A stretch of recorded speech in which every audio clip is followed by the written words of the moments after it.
Good morning सुप्रभात। मध्य प्रदेश के 55 जिले के अतिथि शिक्षकों को सूचित किया जाता है कि अतिथि शिक्षकों के भरोसे चल रहे हैं सरकारी स्कूल। इसी बीच को लेकर मध्य प्रदेश के पूर्व मुख्यमंत्री श्री शिवराज सिंह चौहान ने कहा है कि अतिथि शिक्षकों का आप नियमितीकरण करें, क्योंकि जब हमारी शिक्षा व्यवस्था में शिक्षक नहीं थे तब हमारे मध्य प्रदेश के अतिथि शिक्षक भाई बहनों ने इस शिक्षा की गाड़ी को आगे बढ़ाया था और इस शिक्षा व्यवस्था को आगे बढ़ाया है। किंतु आज मध्य प्रदेश के अतिथि शिक्षकों का मध्य प्रदेश सरकार कुछ नहीं कर पाई। ना उनके हित में कुछ कार्य किया है, ना उनके भले के लिए कुछ कार्य किया है। बस हम लोग उनको आश्वासन देते रहे और हम अपनी सरकार में आगे बढ़ते रहे और इस तरह से मध्य प्रदेश में अतिथि शिक्षकों के हित में कोई भी निर्णय नहीं लिया गया।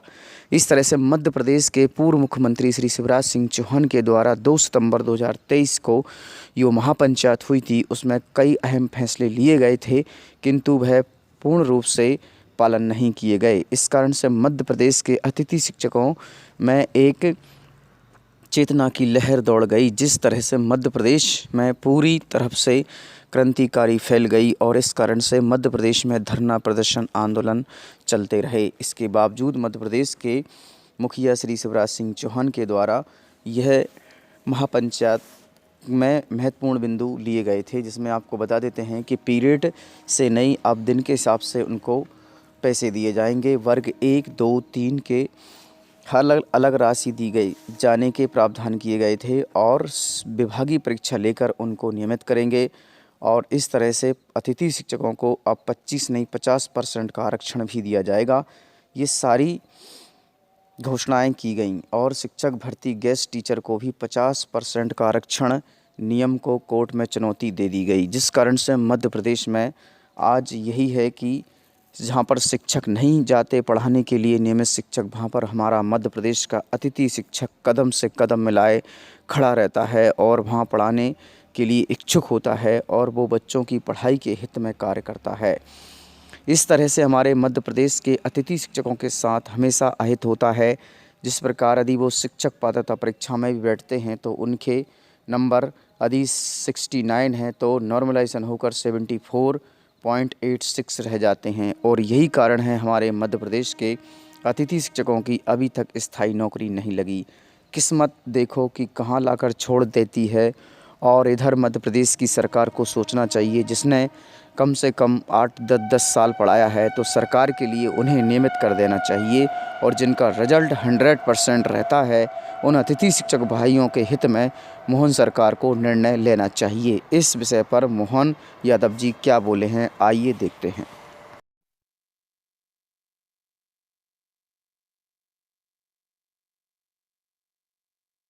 दो बातें एक साथ तो नहीं बताऊंगा मैं आपको, एक अलग अलग बातें हैं।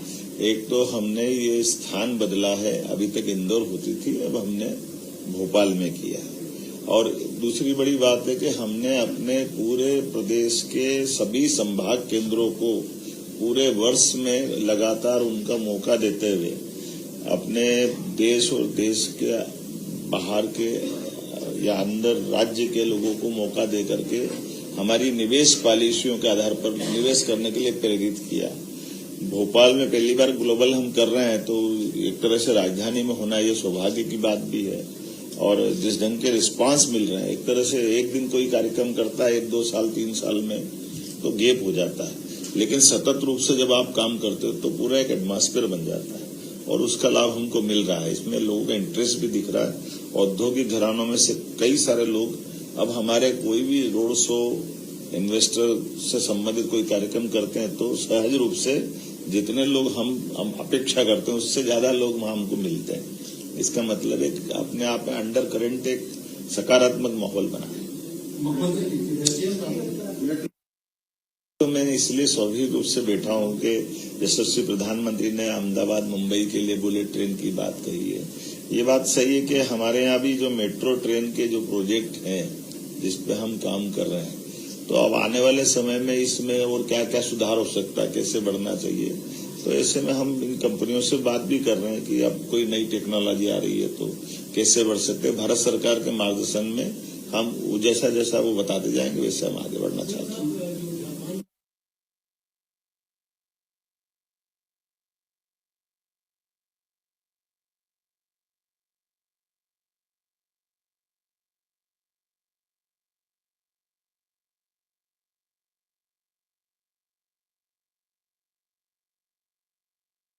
उनको सबको दर्द है कि हमारे गांव खाली हो गए, अब अधिकांश शहर में आ गई है। उनके यहाँ ये शहरीकरण का एक बड़ा माहौल बना है, तो गांव के अंदर एक थोड़ा सा अभी हमारे गांव अलग टाइप के हैं और उनके गांव में ऐसे थोड़ा सा औद्योगिकरण से वो इस चीज की कमी महसूस करते हैं। तो उन्होंने कहा कि भाई हमारे यहाँ तो स्किल डेवलपमेंट के आधार पर आप जापानी भाषा सिखा दोगे तो हम आपके यहाँ के लोगों को रोजगार की दृष्टि से भी, जैसा हमारे यहाँ उन्नत खेती करने की आदत पड़ गई है, तो ऐसे जापान के भी बड़े बड़े खेत दे सकते हैं किराए पे।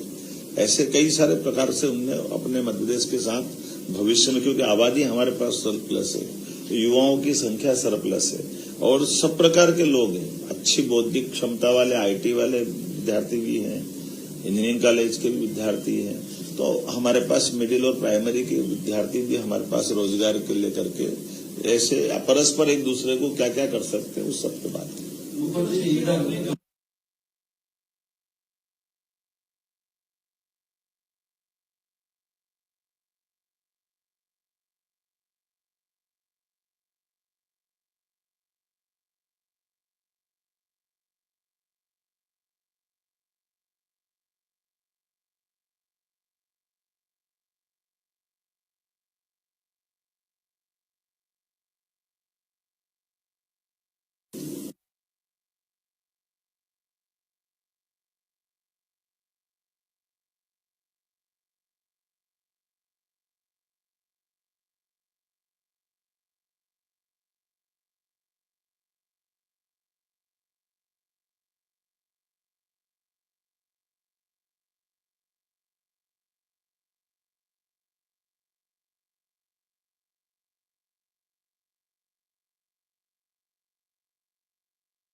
की जानकारी के लिए कि अभी हमारी रीजनल इंडस्ट्री कॉन्क्लेव में भी 2 शहरों में तो हमने आईटी के पार्क का भूमि पूजन भी कर दिया, रीवा और उज्जैन, जहां हमारे काम भी चालू हो गए।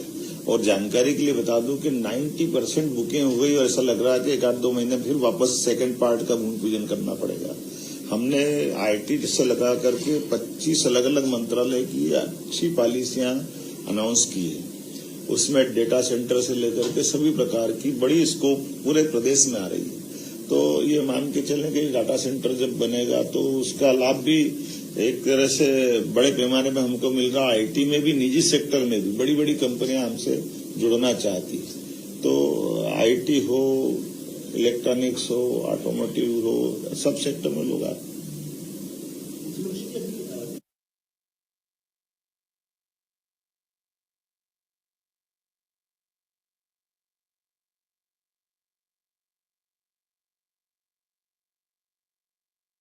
प्रयास यही है यशस्वी प्रधानमंत्री के नेतृत्व में हमारे राज्य के अंदर की जो जो संभावना उसको लेकर के बाकी देश में और देश के बाहर जाकर के भी बात कर रहे हैं। जब हम ग्लोबली बात करते हैं तो स्वाभाविक रूप से जो, जैसे उदाहरण के लिए हमारा जिस क्षेत्र में अच्छी दखल है उन सारी बातों के साथ बड़े पैमाने पे युवा शक्ति भी हमारे साथ है, आबादी भी हमारे साथ है। हेलो प्रिय छात्रों, कक्षा 9वीं के बच्चे बहुत ध्यान से पूर्वक देखेंगे। हमारे पास एक सवाल है और आपकी पेज क्रमांक 69 पे सवाल है और 4.2 का ये 14 सवाल है। वेरी मोस्ट टाइम भी सवाल है और ये सवाल आई गई, आपको बहुत अच्छे से करना है। इस सवाल को हम क्या करेंगे बेटा, सबसे पहले आपके पास दिया है, लिख लेंगे x का मान 2 है, y का मान 1 है। अब हम इसमें k का मान ज्ञात करेंगे तो बहुत आसान है, तो आप देख लीजिए k बराबर कितना हो जाएगा 2x प्लस का 3y, तो हमारे पास क्या हो जाएगा इस तरह से। तो ध्यान देना 2 और गुणे 3 और हमारे पास इसके बाद हम दूसरी कलर से लिखेंगे ताकि आपको अच्छे समझ में आ पाएगा। यदि हमारे पास x का मान कितना है, हमारे पास 2 है और गुणे इसका मान कितना 1 है, तो इस तरह से आपको मान दिख रहे होंगे।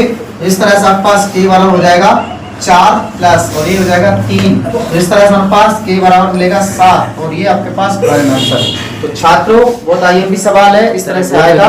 वीडियो अच्छा लगा तो लाइक करें, शेयर करें, धन्यवाद। Thanks for watching. Like and comments and subscribe.